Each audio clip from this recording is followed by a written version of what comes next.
আসসালামু আলাইকুম বন্ধুরা, কেমন আছেন? আশা করি আপনারা ভালো আছেন। আমার রান্নাঘরে আপনাদের স্বাগতম। আমি ভালো আছি। আজ আপনাদের জন্য নিয়ে এসেছি নতুন এক রেসিপি। এখানে আমি কড়া বসিয়ে দিয়েছি। এখানে বাগদা চিংড়ি নিয়েছি, ঝাল বানাবো। ঝাল বানিয়ে আপনাদের দেখিয়ে দেবো, দেখতে থাকুন। আশা করি আপনাদের ভালো লাগবে। কড়া গরম হয়ে গিয়েছে। এখানে আমি পরিমাণ মতন তেল দিয়ে দেবো। কিছুক্ষণ অপেক্ষা করার পরে তেল গরম হয়ে গিয়েছে। এখানে আমি কেটে রাখা পেঁয়াজ দিয়ে দেবো।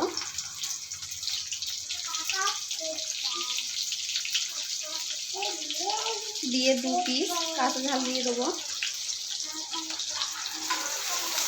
দিয়ে পেঁয়াজ ঝাল ভালোভাবে ভাজা করে নেব। এখানে আমি আদা বাটা দিয়ে দেবো, রসুন বাটা দিয়ে দেবো। দিয়ে ভালোভাবে মশলাটা কষিয়ে নেব।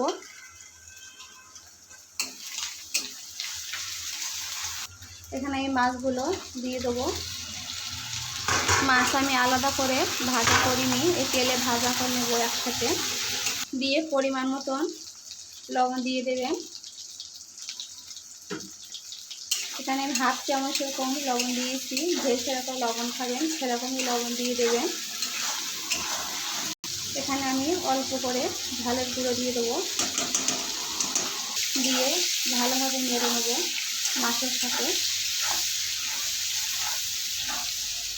দিয়ে 1/2 চামচের কম হলুদের গুঁড়ো দিয়ে দেবো। দিয়ে ভালোভাবে নেড়ে নেব।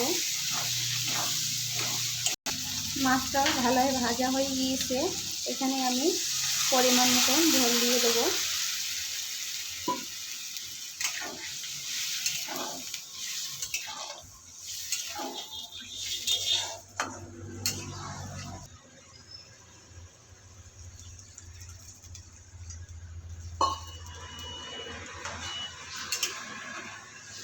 এখানে আমি জিরে গোলমরিচের গুঁড়ো একসাথে দিয়ে দেবো।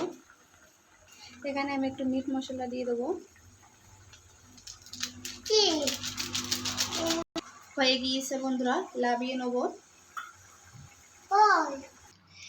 বাগদা চিংড়ির ঝাল তেল বা ঝাল কেমন হয়েছে কমেন্ট বক্সে জানিয়ে দেবেন। দেখুন বন্ধুরা, কত দারুণ হয়েছে।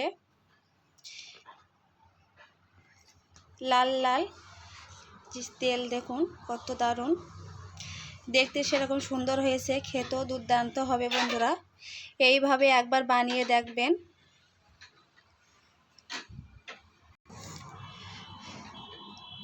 ভালো লাগলে লাইক কমেন্ট শেয়ার করতে ভুলবেন না, সাবস্ক্রাইবটা করে দেবেন। আজকের মতন বিদায় নিচ্ছি। আল্লাহ হাফেজ।